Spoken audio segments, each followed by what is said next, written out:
Hello everyone, कैसे हैं आप सभी। मैं डॉक्टर स्वाति शर्मा इंग्लिश सूत्रा में आप सभी का स्वागत करती हूं। और आज है KVS TGT इंग्लिश डे 11 और मैं आज भी लाइव नहीं आ रही हूं। पहले मैं बता दूं मैं लाइव क्यों नहीं आ रही हूं, उसका रीज़न है। पहली बात तो मैं आज अब मैं दो टॉपिक्स कवर करने शुरू करूंगी, यानी कि with in an hour I try to complete 2 topics.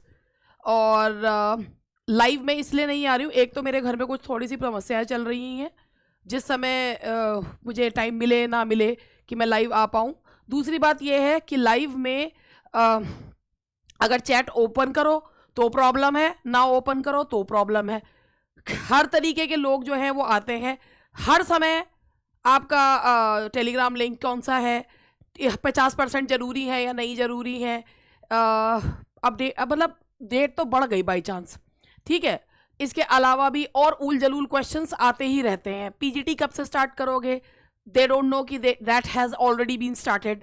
मतलब बहुत सारे और अच्छे क्वेश्चंस के अलावा स्टूपिड क्वेश्चंस भी बहुत आते हैं।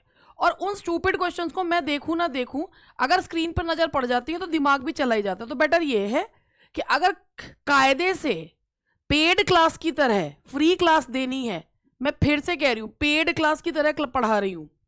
पेड क्लास में तो मेरे स्टूडेंट्स की इतनी वो होती नहीं है कि वो आलतू फालतू बोल लें या कुछ कर लें, क्योंकि उन्हें पता भाई हमने बहुत पैसा दे रखा है और हमें कायदे से पढ़ना है।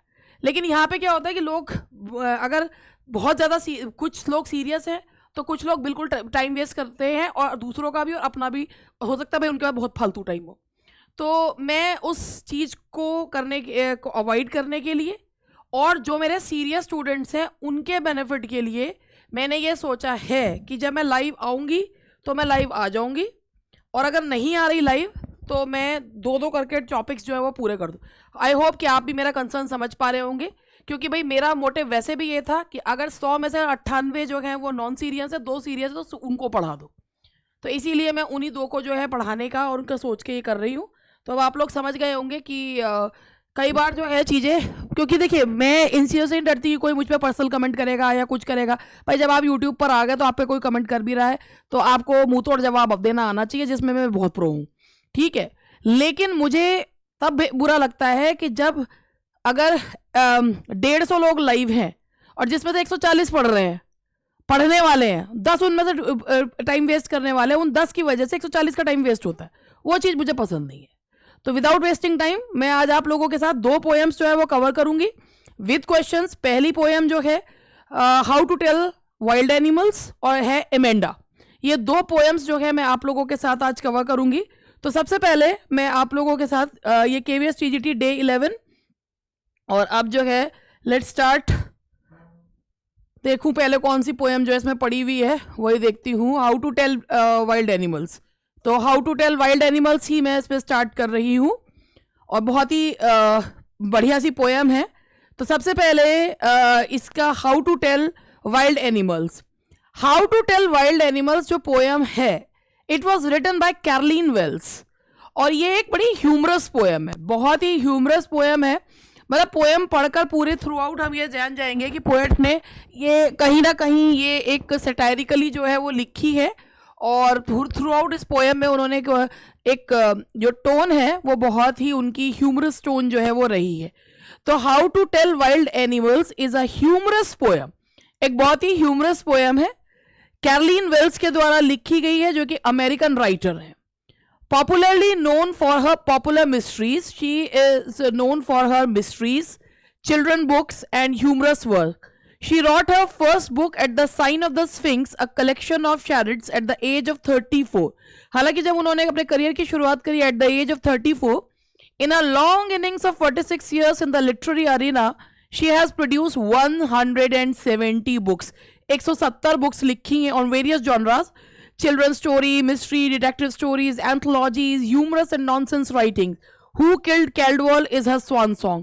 Swan song का मतलब होता है जो उनकी लास्ट रचना थी, that was Who Killed Caldwell. चलिए अब इसके साथ पोएम स्टार्ट करते हैं। आई एम होप कि you are gonna enjoy this poem. तो पहली जो पोएम की लाइन्स हैं ये है, मैं समझाती जाऊंगी और आप लोग देखिएगा।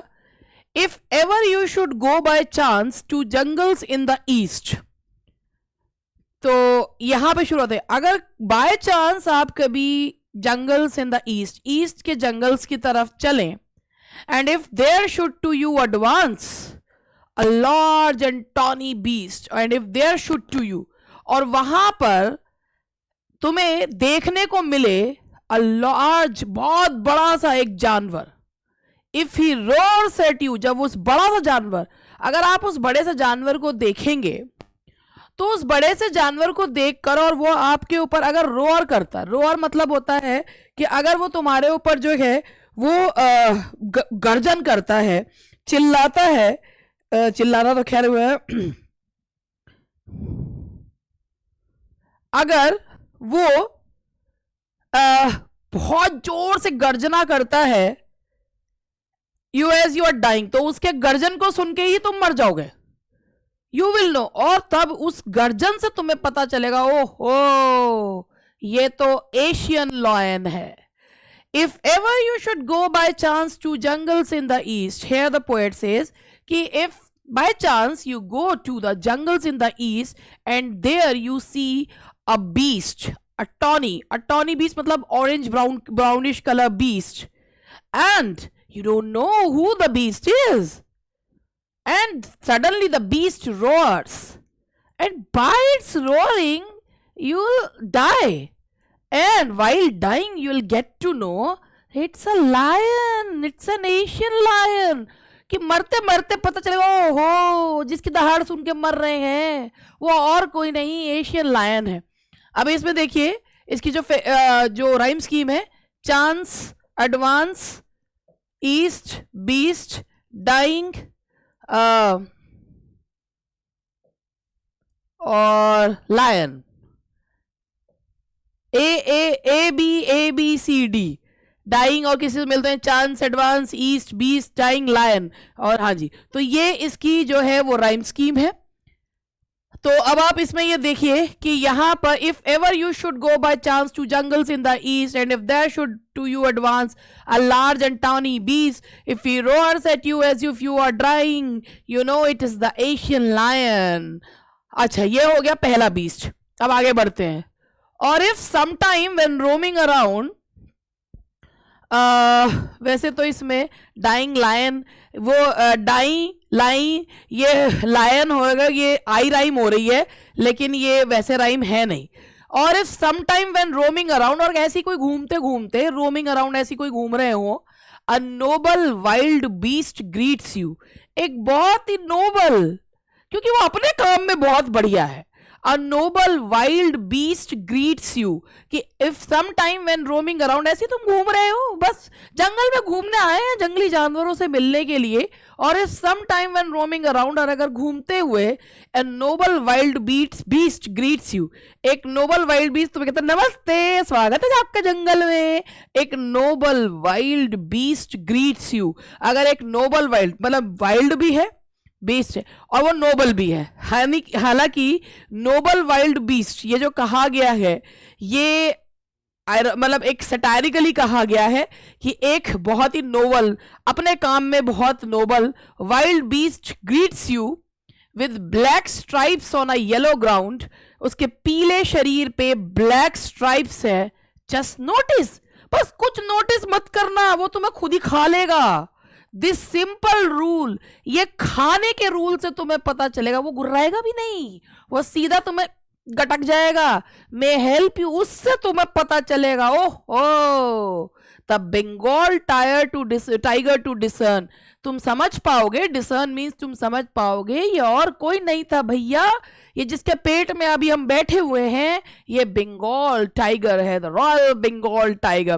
तो here very comically she says that if while roaming around you get a chance to meet with a beast, a wild beast that is very noble, and that noble beast will do nothing except eating you, and afterwards you'll get to know that this royal beast is none other than Royal Bengal tiger, and this is the habit of Royal Bengal tiger, that it doesn't roar, it simply gulps its prey. And now the next one is, दो beast हो गए, if strolling fourth a beast you view, अगर ऐसी strolling, ऐसी stroll करते हुए जा रहे हैं, एक वॉक करते हुए जा रहे हैं, अ बीस्ट यू व्यू, एक बीस्ट तुम्हें दिखे, whose hide with spots is peppered, who spots, जो कि जिसके शरीर पे स्पॉट्स जो हैं वो काले रंग के जो स्पॉट्स हैं, as soon as he has left on you, जैसे ही वो तुम पर छलांग लगाएगा, यू विल नो, तुम्हें पता चल जाएगा ये लेपर्ड है। मगर इसके लिए अपनी जान हथेली पे रख के जानी है और परवाह नहीं करनी है, भाई खाने का है तो खा लेने देना का, किसी बीच से पंगा नहीं लेने का है और उनको खा लेना है, उनकी नेचर जाननी है, तो बीस्ट को जो कर रहा है कर लेने दो। As soon he has left on you, जैसे ही वो तुम पर झपट्टा मारेगा, यू विल नो, तभी तुम्हें पता चलेगा ये और कौन है। It's a leopard, it will do no good to roar with pain, he'll only lap and lap, it will do no good to roar with pain, कोई फायदा नहीं है दर्द से चिल्लाने का, क्योंकि वो तुम्हें डिवाउर, वो करता रहेगा, फाड़ता रहेगा और फाड़ता रहेगा, कोई फायदा नहीं है चिल्लाने का, चुपचाप लेटे रहो, उसका शिकार बनते रहो। And now the third one, जो कि और भी कॉमिक है, she says that if you are strolling forth and you get a chance to meet with a beast, that beast that doesn't roar, that doesn't pounce over you, that leaps over you, and that beast is leopard. It is not worth crying in pain, because that won't listen to you. It will devour you again and again and again. So what is it's no use crying over your pain. It's no use. तो रो मत, late रहो और अपने आप को जो है वो फाड़ रहा है उसको फाड़ने दो, let it do what ever it is. Now the next one, 3 beast हो गए हैं। If when you are walking around your yard you meet a creature there who hugs you very very hard. If when you are, अब तुम अपने yard में जा रहे हो कहीं and you meet a creature there, अभी तुमको वहां पर एक क्रिएचर मिलता है, वहां पे तुमको एक जानवर मिलता है, who hugs you very very hard, जो तुम्हें बहुत कस के गले लगा लेता है। इसका मतलब ये नहीं कि तुमसे प्यार करता है, it is his habit of killing its prey, उसकी it is his habit of killing his prey, ये उसकी हैबिट है अपने शिकार को मारने की। who hugs you very very hard and be sure it's a bear, ये तरीका किसका है? ये इस तरीके से मारने का तरीका बियर का है। if you have any doubts, अगर तुम्हें लगे नहीं ये बियर नहीं है, तो कोई बात नहीं, फिर उस बियर से कहना हम नहीं मानते तुम बियर हो। he'll give you just one more caress, तो वो तुम्हें और पकड़ के जो है वो कस के गले लगाएगा, तुम्हारी सारी हड्डियां टूट जाएंगी। then you will get to know that ये और कोई नहीं, ये बियर बाबा है। so here 4 beasts have been described so far, जो अपने शिकार को अलग अलग तरीके से मारते हैं। so here in this stanza she says that if you get to meet, if you are walking around your yard and suddenly you get you receive a tight hug that nearly crushes your bone, so don't forget that hug is given by a bear, and if you have any sort of doubt, go to that bear again and it will crush you to death. Though to distinguish beast of prey a novice might nonplus, though to distinguish beast of, कि भाई ये जो prey, ये जो शिकारी beast होते हैं, इनको अलग अलग करने में a novice, एक नौसिखिया जो है, might nonplus, वो हक्का बक्का रह सकता है। nonplus means होता है हक्का बक्का। The crocodile you always may tell from the hyena thus, कि ऐसे ही ये जो prey beast होते हैं, ऐसे ही crocodile होता है, ऐसे ही hyenas होते हैं। हाइनाज ना हंसते हुए आते हैं, तो उनकी स्माइल को देख के डोंट गेट डिसीव्ड, हंसते हुए आते हैं, उनके जबड़ों में वो अपने शिकार को फंसा लेते हैं, एंड वो भी प्रे बीस्ट होते हैं। And if they weep they are crocodiles, लेकिन अगर तुमने किसी शिकार को मार के खाते हुए रोते हुए किसी बीस्ट को देखा हो तो उनके आंसुओं पे मत जाना, वो और कोई नहीं, वो क्रोकोडाइल्स होते हैं। सो here she has mentioned different qualities of predators, and she says that don't fall a victim to the smiles of hyenas and the tears of crocodiles, because Hyenas smile and they tear apart their prey. In the same way, crocodiles tear apart their prey, and they while savoring their meat, they just weep. So don't fall a prey to their smiles and their tears, respectively. The true chameleon is small, a lizard sort of thing. Chameleon, that is गिरगिट.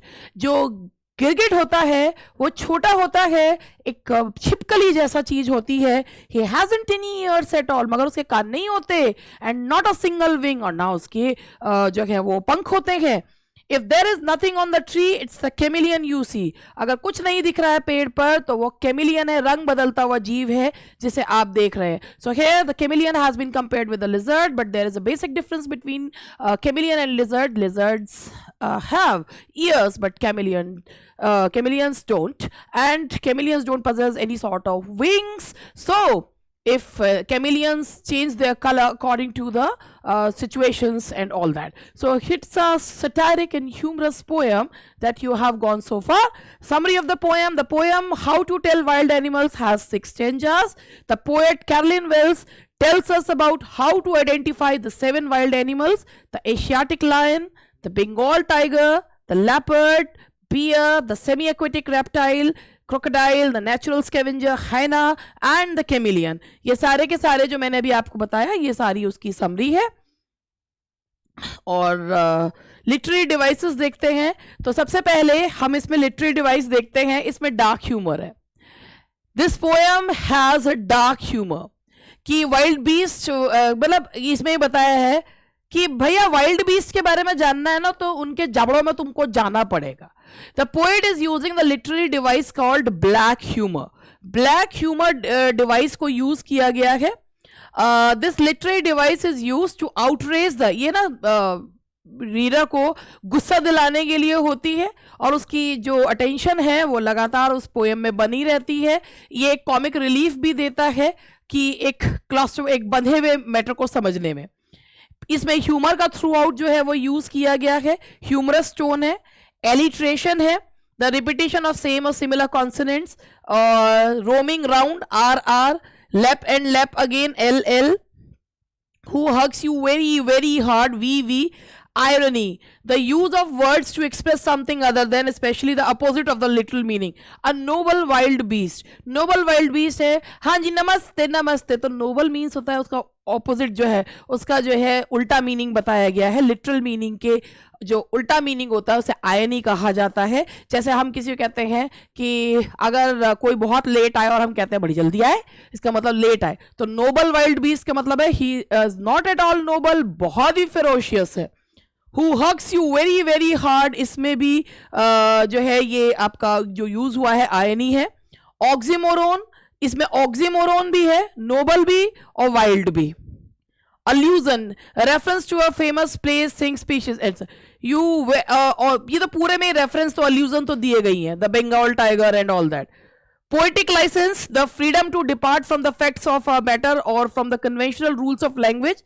और इसमें जो है जब poetic licence होता है कि जब एक पोइटिक लिबर्टी ली जाती है, जब पोएट जो है वो भाषा के जो ऑर्डिनरी नॉर्म्स होते हैं उनको फॉलो नहीं करते हैं, तो उन्हें क्या कहा जाता है, they are known as poetic licence. तो इसमें डाइंग की जगह DYING डाइन लिखा हुआ है. Personal nature of human characteristics to something non human, जिसमें इसमें पर्सोनिफिकेशन भी है, क्योंकि इसमें जितने भी जो एनिमल्स हैं उन्हें ऐसे बताया गया है जैसे ह्यूमन बींग्स की तरह, वीपिंग एंड स्माइलिंग हाइनास. तो ये पर्सोनिफिकेशन के एट्रीब्यूट्स हैं. और ये देखिए ये एक्सट्रैक्ट बेस्ड क्वेश्चंस हैं, देखते हैं. और if some time when roaming around a noble wild beast greets you with black stripes on a yellow ground, just notice if he eats you. This simple rule may help you learn. कितनी funny सी poem है कि जब वो तुम्हें फाड़ के खा जाएगा तो तुम्हें पता चलेगा, ओहो ये तो बंगाल टाइगर था. तो ये है, how can we recognise a Bengal tiger? It's majestic, does not roar, has black stripes with yellow skin, all of the above. तो बंगाल टाइगर को कैसे जो है आप पहचानेंगे भाई, बहुत शानदार होता है, एशियाटिक लॉयन की तरह जो है वो गुर्राता, वो गुर्राना कह रहे हैं, हाँ, गर्जन नहीं करता है। ब्लैक स्ट्राइप्स, येलो बॉडी पर ब्लैक स्ट्राइप्स होती हैं, सारी ही क्वालिटीज होती हैं, तो इसका आंसर होगा all of the above. And now the next one is, how is the Bengal tiger different from Asian lion? It has black stripes, true. It is comparatively bigger than the lion, true. Quiet but more ferocious.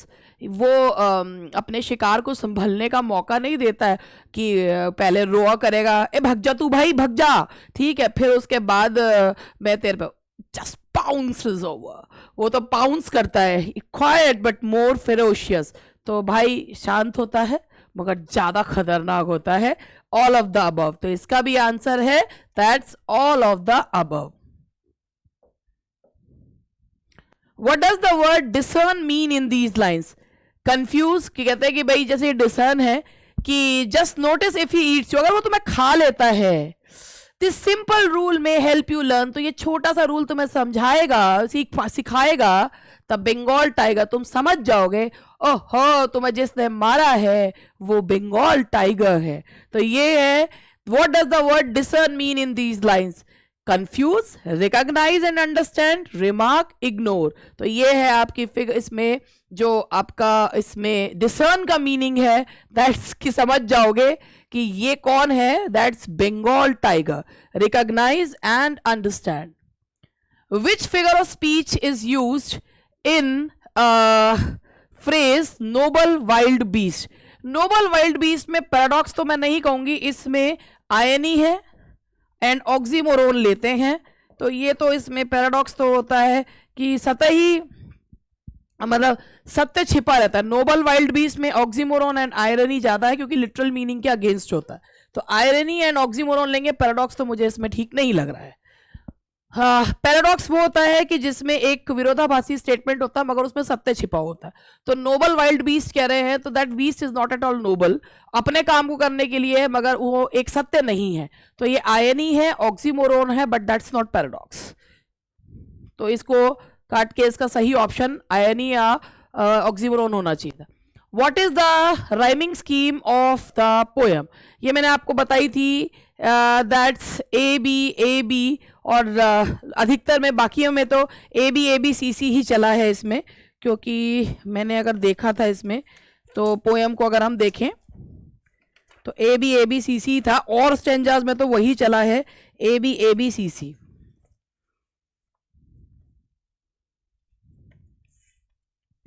And let me see the poem first.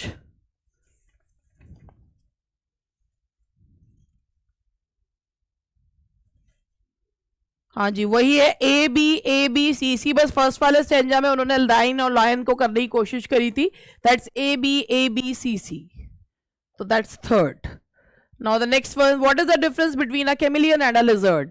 Chameleon doesn't have ears and wings, lizards don't have ears and wings, lizards don't have wings, chameleons doesn't have wings। तो ये देखिए, chameleon doesn't have ears and wings, chameleon के ना तो कान होते ना उनके पंख होते, तो that's A। Where are the Asian lions found?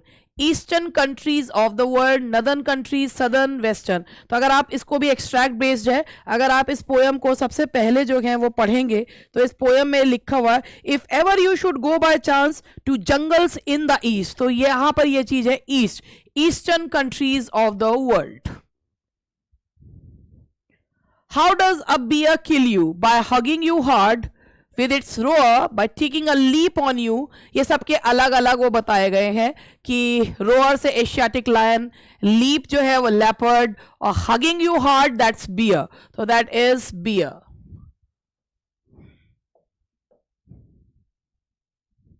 What is the special feature of the Bengal tiger? White stripes, black stripes, red stripes, black stripes on his yellow body. तो येलो बॉडी पर black stripes होते हैं, that's D. The poet makes a guess that the beast will give you a merry laugh, a good rare. तो ये जो कहा गया है बीस्ट यहाँ पर एशियाटिक लायन को कहा गया है, और एशियाटिक लायन के लिए जो कहा जाएगा, the poet makes that the beast will give you a good roar, obviously a good roar. Asiatic lion की जो खूबी है वो है roar. How is the Bengal tiger described? Bengal tiger को कहा गया है noble wild beast. It is called a noble wild beast. Which animal do you find while walking in a yard? अब इनको सबको पढ़ने के लिए आपको जो है ऑब्वियसली पोएम जो है वो देखनी पड़ेगी, तभी आप लोग उसको कर पाएंगे। तो कौन से एनिमल को आप अपने यार्ड में देखते हैं, तो मुझे भी बार बार जो है वो पोएम को देखना पड़ रहा है। तो ये है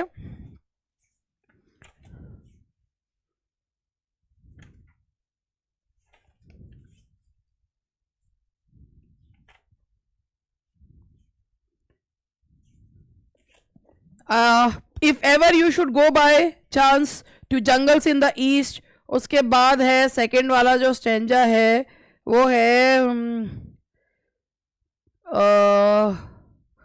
if strolling for the beast you view whose hide with spots. तो क्या है कि walking in a yard, yard में वॉक करते हुए यहां पर है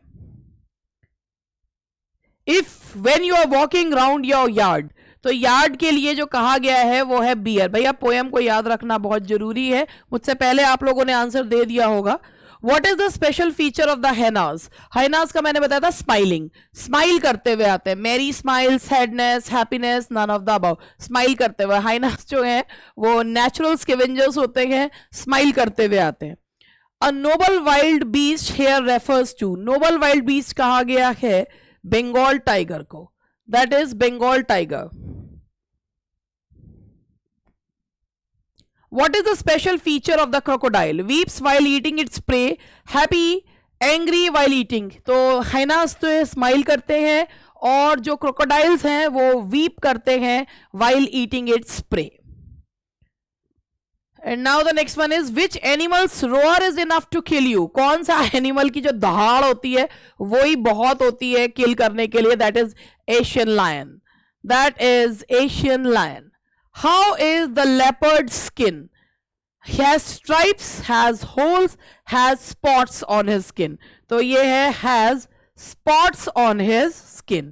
मैं अब आगे इतना तो मौका दे नहीं रही हूं, वैसे कि आप लोग भी मेरे साथ साथ ही जवाब दीजिए।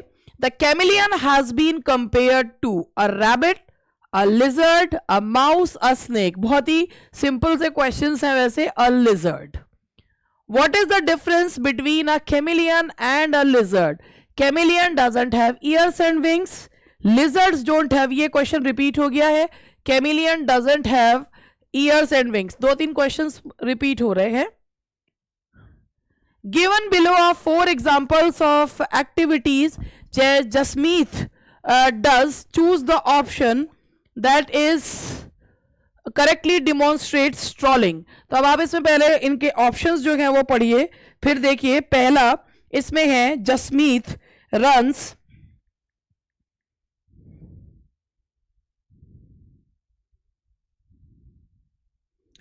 Jasmeet runs, strolling. Jasmeet runs with a great speed after being chased by a dog.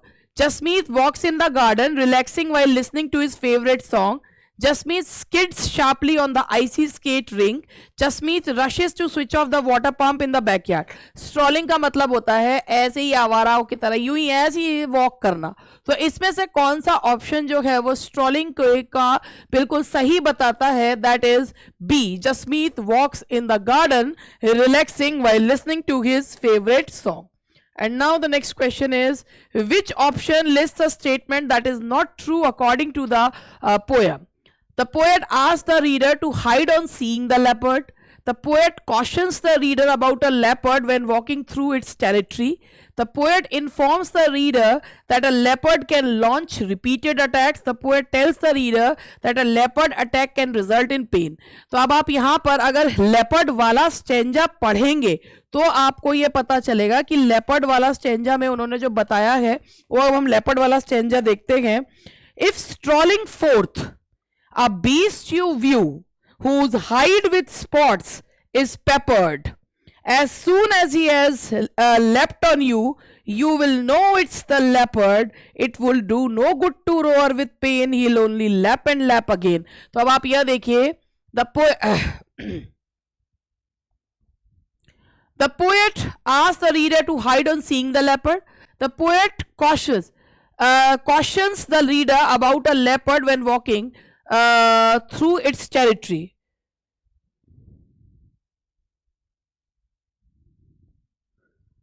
And the poet in that a leopard can launch. भाई देखो C और D तो है.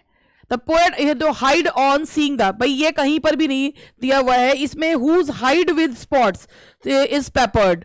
तो ये जो है whose hide, the poet cautions the reader about a leopard. भाई caution भी करता है कि अगर आपको देखने को मिले, तो ये रीडर को नहीं कहता कि उसे देख के छुप जाओ. तो ये है इसमें that's A. Now the next one is what two things does a chameleon not have. ये क्वेश्चन रिपीट हो गया, इसको हम नहीं कर रहे हैं क्योंकि ये हो चुका. What is the special, ये भी क्वेश्चन हो गया है. Which animal can we meet in our yard, ये भी हो गया. बियर के बारे में, यार्ड वाला जो है वो उसके लिए बियर के लिए बोला गया है कि बियर हग जो है. ये पोएम को बार बार जो है ये कुछ क्वेश्चंस जो है इसके रिपीट हो रहे हैं. When you are walking around your yard, you meet a creature there who hugs you very very hard. तो ये और कोई नहीं है, that's bear. तो इसका आंसर है बियर. और ये भी क्वेश्चन रिपीट हो गया है. How is the Bengal tiger describe, noble and wild beast. Where are the Asian lions found, ये भी रिपीट हो गया. Eastern countries of the world. Name the literary device, ये क्वेश्चन अभी आया है. Used in the line he hasn't any ears at all, HHAA. तो that is alliteration. तो ये हुआ हमारा how to tell wild animals. और अब हम दूसरी पोएम करेंगे. अब आप खुद देखिए, इन 31 मिनट्स, जिसमें से 2 मिनट मैंने लिए थे बात करने को, तो इन 29 minute 30 minutes, in 30 minutes I just covered a poem. And अब मैं दूसरी पोएम जो है वो स्टार्ट करने के लिए जा रही हूँ. ठीक है जी. तो आपको भी थोड़ा पेशेंटली पढ़ना पड़ेगा. मैं तो खुद यही सोचती हूँ कि जो लोग क्योंकि भाई I am one of those teachers जो, देखो भाई ऐसा है कि एक मैं सिंपल सी बात बता रही हूँ कि लोग जो होते हैं ना वो दिखाते हैं कुछ और करते हैं कुछ. मेरा ये है, जैसी मैं हूँ वैसे ही मैं दिखाती हूँ और वैसी मैं हूँ. ठीक है. तो अगर मैंने ये चीज़ कही है कि मैं, भाई केवीएस का सिलेबस बहुत वाइड है, तो मैं आप लोगों से कहूँगी कि भाई मैं जितना आप लोगों को करवा रही हूँ, देखो 9th और 10th मेरा, मैं 10th चल रहा है मेरा, 9th भी मैं इसके बाद इस 10th कवर करवाते ही 9th लूँगी.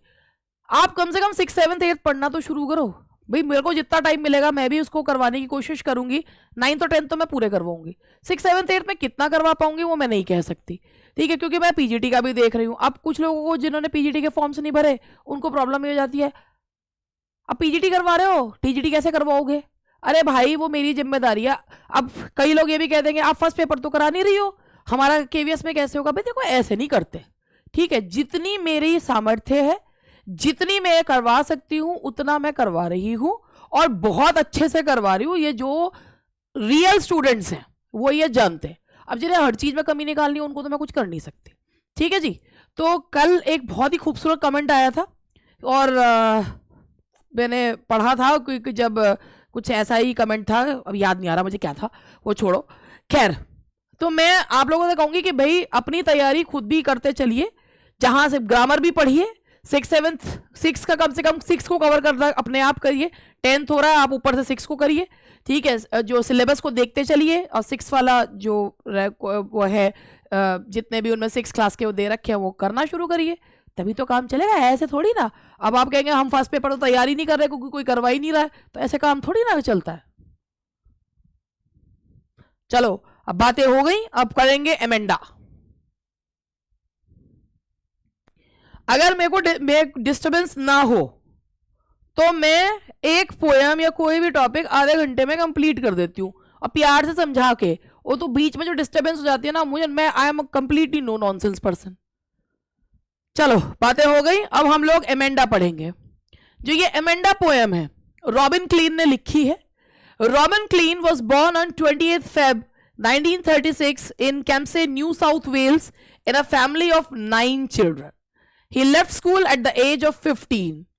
Clean worked several jobs before becoming established as a, भाई इन्होंने जो है वो बहुत जगह काम किया, तब कहीं जा मतलब बहुत सारे काम करे तब ये एक एस्टैब्लिश्ड राइटर बने। Having her first story published at age 16, ये भी एक वुमेन राइटर है। आज हमने दोनों जो हैं वो वुमेन राइटर्स ली हैं, जो इससे पहले भी जो how to tell wild animals वो भी, और एमेंडा, दोनों ही हमारी वुमेन राइटर्स हैं। उनकी फर्स्ट स्टोरी पब्लिश हुई थी at the age of 16। She would go on to write more than 40 books including Hating Alison Ashley, adapted into a feature film starring Delta Goodrem in 2005। उन्होंने 40 से ज्यादा books लिखी हैं। Halfway across the galaxy and turn left and came back to show you I could fly, ये सारी movies में जो है अडॉप्ट हुई हैं। Clean's books are hugely celebrating, having won the CBCA Children's Book of the Year award in both the younger readers and the older reader categories, as well as a Human Rights Award for Literature in 1989 for Came Back to Show You I Could Fly। Clean is widely considered, ये Australian writer है, and इससे पहले जो आपने पढ़ा that was she was an American writer and she is an Australian writer। Australia की बहुत ही prolific writers थी। अब मैं इस पोयम को पढ़ाऊंगी आप लोगों को, और पोयम जो है इस पोयम का मैं एक्सट्रैक्ट बेस्ड वैसे पढ़ाऊंगी।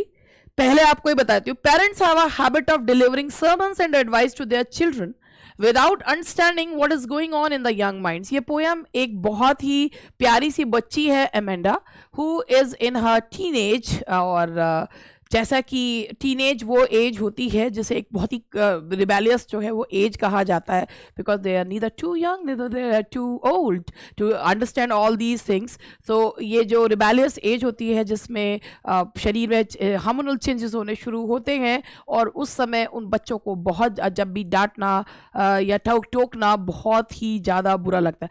इस पूरी पोएम में नेगिंग टोन है ना, ना चिड़ चिड़ चिड़ चिड़ चिड़ चिड़ चिड़। तो पेरेंट्स जो हैं उनकी एक आदत होती है बिना अपने बच्चों को समझे समन्स यानी कि उपदेश देने की, एंड उनके दिमाग में क्या चल रहा है ये सोचे बिना।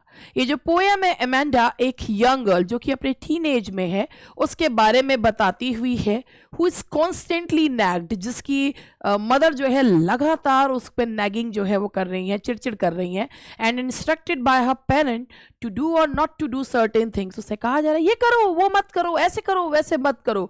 Every child wants to enjoy the dreamy and romantic world of his और हर चाइल्डहुड। हर बच्चे ने अपने बचपन में एक इमेजिनरी वर्ल्ड बनाया हुआ होता है और हर बच्चा उस वर्ल्ड को एंजॉय करना चाहता है, लेकिन उस इमेजिनरी वर्ल्ड को पेरेंट्स जो है उसमें सुई चुबो देते हैं रियलिटी की। तो Amanda doesn't want to cut short her romantic and fascinating world and prefers her isolated world। Amanda को अकेले रहना पसंद है। Any kind of instruction or interference curtails, जो भी उसको इंस्ट्रक्शंस दी जाती है ऐसा लगता है उसको जैसे ये उसकी फ्रीडम को काट रही हो। She neither likes being denied chocolate nor questioned on it। उसको अच्छा नहीं लगता, उसे चॉकलेट खाने से मना किया जाता है, किसी चीज के लिए उसको टोका जाता है। She doesn't like that। Nobody wants to be instructed। वो किसी को भी नहीं अच्छा लगता। वो बात अलग है कि मानना पड़ता है, ठीक है। She would rather indulge in fancies than clean her room और शूज। उसको रपेंजल बनना पसंद है, अपने जूते और कपड़े ठीक से रखना पसंद नहीं है। She wants to postpone growing up, वो चाहती है वो बड़ी ना हो। She wants to remain a child just a little bit longer, थोड़ी सी लंबी। तो पोइटिक डिवाइसेस जो इसमें यूज हुई हैं, alliteration, stop that slouching and sit up straight, SSS, allusion. इसमें मर्मेड, रापुंजेल, इनकी जो है रापुंजेल एक जर्मन फेरी टेल से लिया गया है। Emerald sea, silence is golden, ये सारे के सारे जो एग्जांपल्स हैं ये लिए गए हैं poetic devices metaphor. The poem tells us about the state of a little girl's mind who is constantly instructed about do's and don'ts by her parents।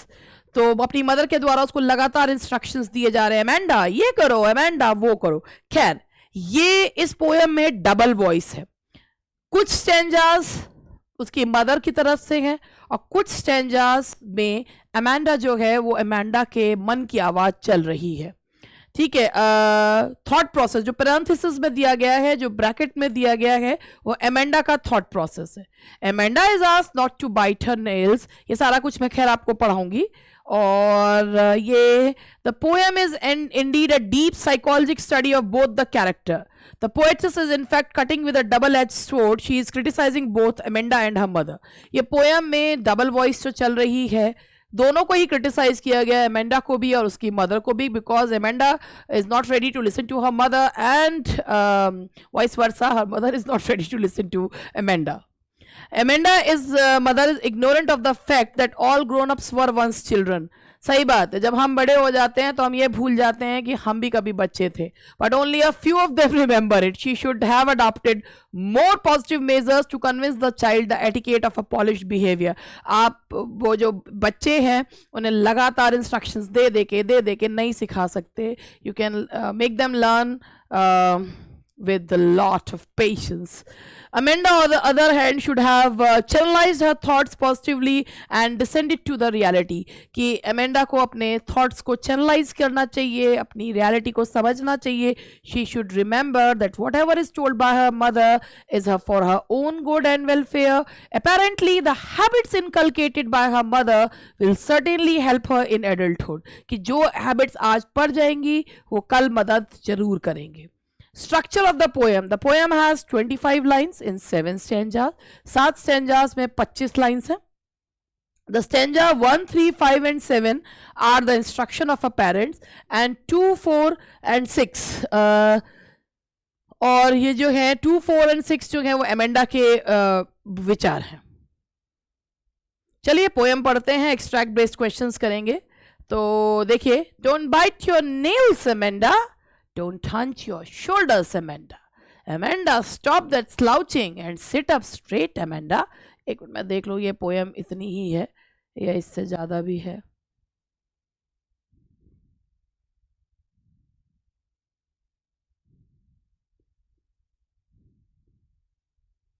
चलिए तो स्टार्ट करते हैं. Don't bite your nails, Amanda. Amanda को संबोधित किया जा रहा है, ठीक है, लेकिन अपोस्ट्रोफी नहीं है, क्योंकि अपोस्ट्रोफी में जब एड्रेस करते हैं तो हम उसको एड्रेस करते हैं the person who is dead, the person who is not present, और एन एब्स्ट्रैक्ट आइडिया और an object of nature. But if the person is present there and we address that person, that is just address and not apostrophe. So forget that this is the example of apostrophe. Don't bite your nails, Amanda. जब बच्चे nails काटते हैं, अपने नाखून मत काटो Amanda. Don't hunch your shoulders. अपने कंधे ऐसे मत झुकाओ, ऐसे मत करो, हंच मत करो. Amanda, stop that slouching. अरे ये कैसे पसर के बैठी हो. And sit up straight, Amanda. Amanda, उठ के बैठ जाओ. ये जो पोएम पढ़ रहे होंगे और जिनके बच्चे ये हरकतें करते होंगे, मेरा बच्चा भी ऐसी हरकतें करती है, तो ये जो है ये वो सब इसके साथ कनेक्ट हो सकते हैं कि डोंट बाइट योर नेल्स, अपने नाखून मत काटो एमेंडा, और डोंट हंच. तो ये आप देखते हैं पूरी जो टोन चल रही है ये इंस्ट्रक्शन देती हुई नेगिंग है. अगर ऐसे थोड़ी ना बोलते हैं, बेटा नाखून मत काटो, ऐसे नहीं, अच्छा पसर के बैठना है, पूरे ही जो है of and on the sofa जो है इस तरीके से कर लो. ये नहीं होता ना, डांट के ही बोला जाता है.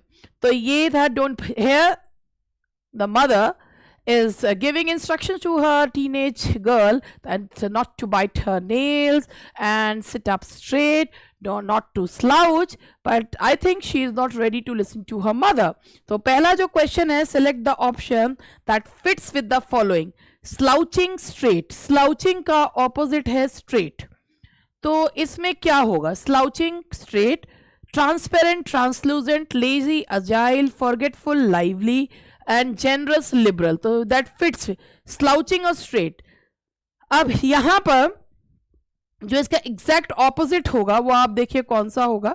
दैट इज generous, liberal तो एक ही हो गया. forgetful, lively ये भी इसमें नहीं होगा क्योंकि lively का ऑपोजिट जो होगा वो sad होगा.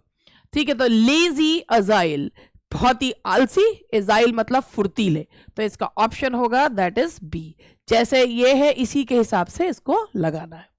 Now the next one is The purpose of the speaker's words in the given extract is to show the speaker's power, make the listener a better human being, advise the listener as an elder, improve the listener's posture and habit. यहाँ जो mother है वो क्या करना चाह रही है?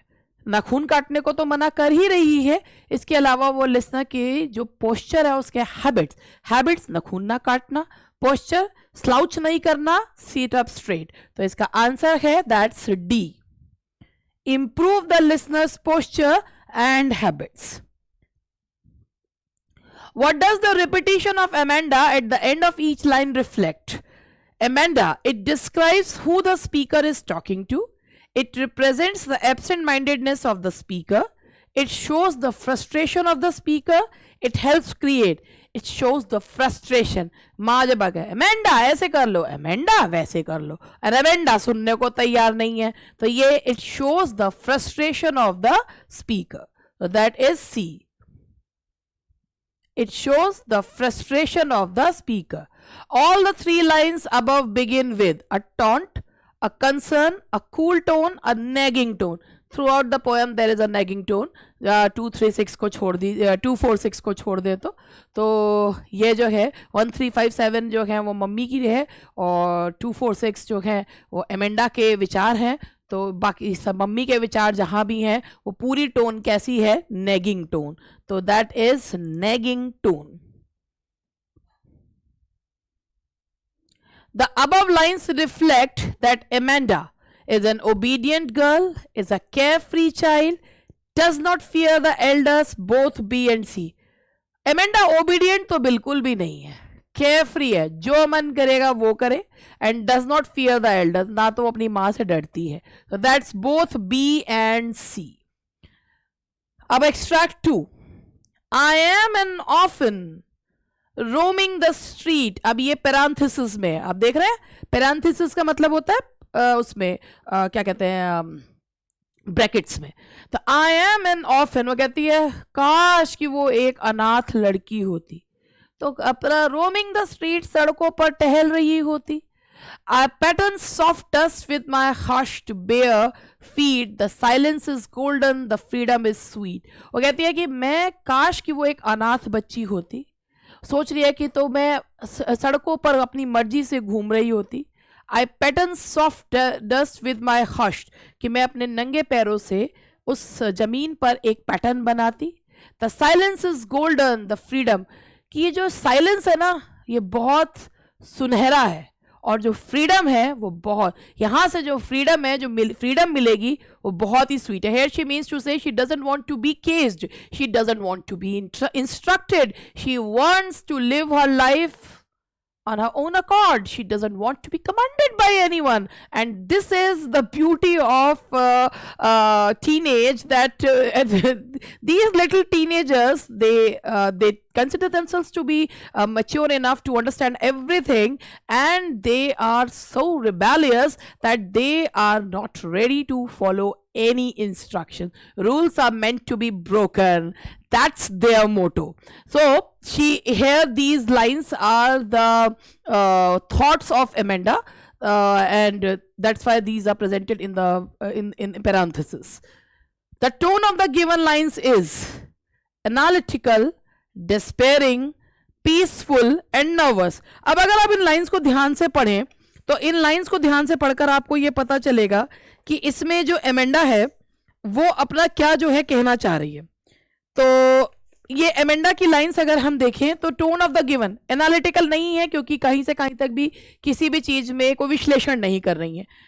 Despairing कि निराश है, अपने घर के वातावरण से वो लड़की खुश नहीं है बिल्कुल भी. पीसफुल, शांति भी नहीं है. नर्वस भी नहीं. तो लाइंस कैसी हैं? दे आर डेस्पेयरिंग लाइंस है. The golden silence is contrasted with constant instructions received and chaos of the street, sweetness of freedom, hushed bare feet. Golden silence को कंट्रास्ट किया गया है कांस्टेंट इंस्ट्रक्शंस. वो कहता है कि साइलेंस इज गोल्डन, इतना ज्यादा उसकी मदर नैग करती है कि उसको लगता है जो साइलेंस है अगर चुप हो जाए तो चुप जो है ना, चुप्पी जो है ना, speech is silver silence is golden, ठीक है। तो वो यही वाली बात है कि जो स्पीच है, जो कॉन्स्टेंट नेगिंग है, that has been compared with the silence golden. Read the statements A and B given below and choose the option that correctly evaluates these statements. तो अब ये यहां पर ये देखिए,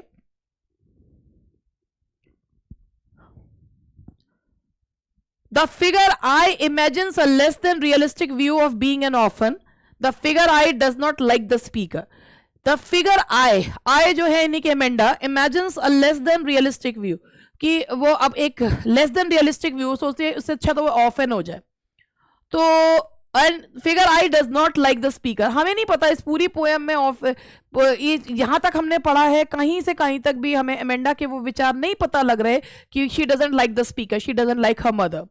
तो A is true, B is false, हमें नहीं पता। A is true, B can not be clearly inferred, A cannot be clearly inferred, A is true and can be inferred from the B is true। नहीं, A तो सही है मगर B को हम extract से infer नहीं कर सकते क्योंकि हमें नहीं पता कि whether Amanda likes her mother or not।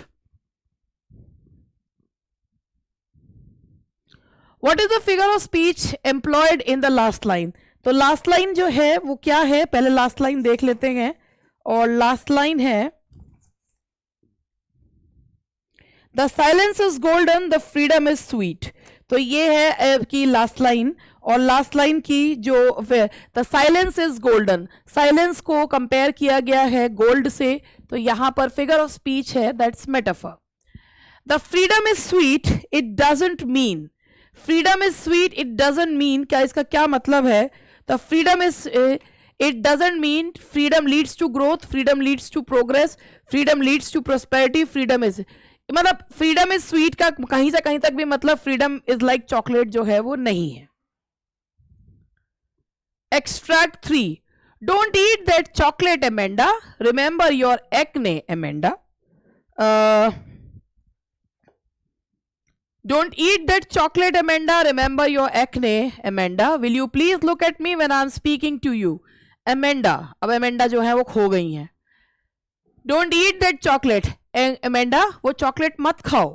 Amanda remember your acne, Amanda याद रखो कि तुम चॉकलेट खाने से तुम्हारे और पिंपल्स जो हैं वो निकल आएंगे। ये माना जाता है कि चॉकलेट खाने या ऑयली चीज़ खाने से जो है बहुत और पिंपल्स जो हो जाते हैं, और ये एक कॉमन प्रॉब्लम है टीनेज का। Will you please look at me when I am speaking to you. और कई बार ऐसा होता है बच्चों को कुछ कहा जाता है and they don't care for what ever being instructed, तो वो जो है क्या करते हैं, नीचे गर्दन झुकाकर और सुनते रहते हैं। एमेंडा, आई एम रपेंजल, रपेंजल जर्मन लोक कथा की जो है जिसके बाल बहुत लंबे थे, तो Rapunzel, I am Rapunzel, I have not a care, मैं तो रपेंजल हूं, मुझे किसी बात की कोई परवाह नहीं है। And life in a tower is tranquil and rare, I'll certainly let down my bright hair। तो कहते हैं कि इससे अच्छी तो जिंदगी जो है वो टावर में है कि मैं जो है अपनी बालों को नीचे जो है वो ब्राइट चमकते हुए बालों को नीचे जो है वो फहराऊंगी। तो हेयर ये इस मदर और डॉटर के जो मदर इंस्ट्रक्शंस दे रही हैं और डॉटर के दिमाग में जो चल रहा है कि mother is instructing her daughter not to eat that chocolate because it will cause her acne.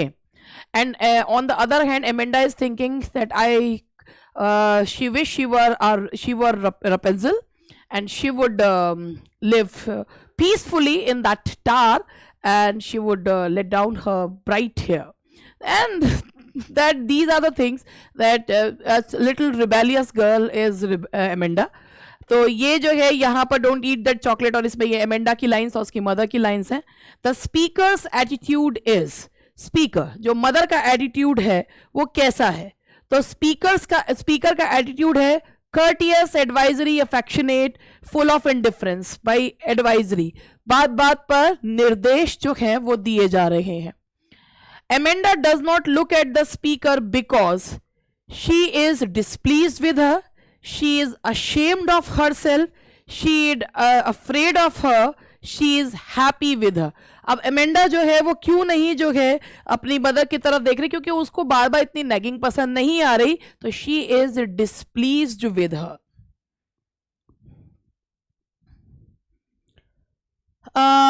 Find the word from the given stanza which is the opposite of tranquil. Tranquil होता है शांत, नॉइजी, पीसफुल, विलफुल, म्यूटेड। तो इसमें से जो इसका opposite है वो है that's noisy.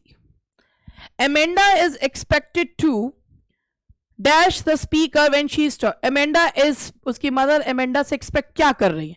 To smile at, to laugh at, to look at, none of the. Amanda की मदर उससे एक्सपेक्ट कर रही है कि वो जब उसकी से बात करे तो उसकी तरफ देखे, that is look at. Pick out a word from the above lines which is similar to pimples. Pimples से सिमिलर वर्ड कौन सा बोला गया है? Don't eat that chocolate Amanda, it will increase your acne Amanda, so that is acne. Now extract 4. I am an orphan, ये तो हो गया। I am an orphan roaming the street, I pattern soft dust with my hushed bare feet, the silence is golden, the freedom is sweet. ये extract 4 का तो था नहीं, वैसे पोएम को मुझे दोबारा भी देखना पड़ेगा एक बार। These thoughts occur in the mind of, ये किसके दिमाग में चल रहे हैं? ये विचार जो चल रहे हैं ये एमेंडा के मन में ये विचार चल रहे हैं। The silence is golden because silence gives mental peace. Gold is silence gives gold. Silence gives mental peace. If someone is silent, then that gives mental peace. The freedom is sweet. This means sweet is distributed. Freedom is like chocolate. Freedom to eat chocolate. Freedom leads to growth, progress and prosperity. The freedom is sweet मतलब अगर किसी को मुक्त कर दिया जाए तो मुक्ति किस राह पर ले जाती है? Growth, progress and prosperity. As an orphan, the speaker wants to drop out patterns, want to go to orphanage, run a shop in the street, sing a song. जब वो ऑर्फन के रूप में एमेंडा डस्ट पर अपने पैरों के निशान जो है बनाना चाहती है, तो draw patterns. The lines are given in parenthesis because, ये जो पैरेंथेसिस यानी कि ब्रैकेट में लाइन्स दी गई हैं क्यों? The speaker has a doubt about her statement, the speaker doesn't want to reveal her identity, it is a thought process going on in the speaker's mind. तो ये एमेंडा के दिमाग में चल रहे विचार है, it's a thought process going on in the speaker's mind. There is a languid emerald sea where the sole inhabitant is me, a mermaid drifting blissfully. ये लाइंस फिर देखिए, ये जो है ये पैरेंथेसिस में है, एमेंडा की लाइंस हैं। There is a languid, एक बिल्कुल शांत एमराल्ड हरे रंग का समुद्र है, where the sole inhabitant, और उस समुद्र में अकेली रहने वाली कौन हूं? मैं, एमेंडा। A mermaid, मैं एक मर्मेड हूं, ड्रिफ्टिंग ब्लिसफुली, जो आराम से तैर रही है, खुशी से जो है बहुत ही खुशी से तैर रही है। Who is the speaker? Amanda, Robin Klein, there is no speaker, only a thought. इसमें स्पीकर कोई है ही नहीं क्योंकि ये एक थॉट प्रोसेस है। Nobody is the speaker, it's a thought process, it is only a thought. ये देखो, ये पट से एमेंडा कूद के लगा दो, लेकिन इसमें कोई स्पीकर जो है वो है ही नहीं। Now the reference to mermaid is an example of, mermaid का है या रपंजेल का एग्जाम्पल जो है ये अल्यूजन होते हैं। अल्यूजन वो फिगर ऑफ स्पीच होती है जिसमें हम किसी किसी व्यक्ति का किसी चीज़ के बारे में हम एक जो है उदाहरण देते हैं, चाहे वो पास्ट से हो, हिस्ट्री से हो, हम जब उदाहरण देते हैं तो उसे अल्यूजन कहा जाता है। तो यहाँ पर the reference to mermaid is an example of allusion. Emerald hair stands for the colour, emerald का मतलब होता है पन्ना, ग्रीन कलर के लिए यूज किया जाता है emerald. Pick out a word from the above lines which means the same as to move slowly with no control over direction. मैंने कहा तैरना, drifting blissfully, that is drifting. The word blissfully means satisfactorily, that is cheerful। वैसे नहीं, cheerfully भी खुशी से भी हो सकता है, ब्लिसफुली, ब्लिसफुली होता है खुशी से। तो ये हो गए हमारे यहाँ तक के। अब लेट मी सी कुछ पोएम के एक्सट्रैक्ट्स जो हैं वो रह गए हों तो वो भी करवा दूं, पोएम के stanzas.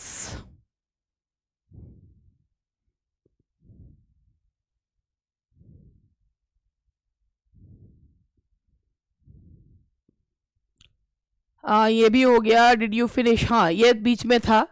They the languid emerald sea where the sole inhabitant is me. Questions के में एक्सट्रैक्ट्स वही लिए गए हैं। और ये है did you finish your homework Amanda. ये फिर जो लाइन है मदर की है, अपना होमवर्क पूरा किया है अमेंडा। ये सबसे बड़ा क्वेश्चन होता है, यक्ष प्रश्न होता है, बेटा अपना काम पूरा कर लिया। और बच्चे जो है इसका सही जवाब दे दें तो बहुत बड़ी उपलब्धि है पेरेंट्स के लिए। Did you tidy your room Amanda. क्या तुमने अपना रूम साफ करा Amanda. I thought I told you to clean your shoes Amanda. बार बार कंटिन्यूस नेगिंग कि अमेंडा मैं तुमसे तुम्हारे जो है जूते साफ करने के लिए कहा था। ये लाइंस मैंने आपको बताई दी थी। और ये भी हो गया था आई एम रेपेंजल। और यहाँ ये लास्ट लाइन्स हैं, stop that sulking at once Amanda. ये भी मदर की लाइन्स हैं। ये इस तरीके से उदासी से भरा हुआ मुंह मत बनाओ, ये ऐसे उदासी से भरा हुआ। You are always so moody Amanda. तुम्हारा हमेशा मुंह ही बना रहता है Amanda. Anyone won't think that I nagged at you। कोई क्या सोचेगा मैं हमेशा तुम पर चिड़चिड़ी करती रहती हूँ अमेंडा।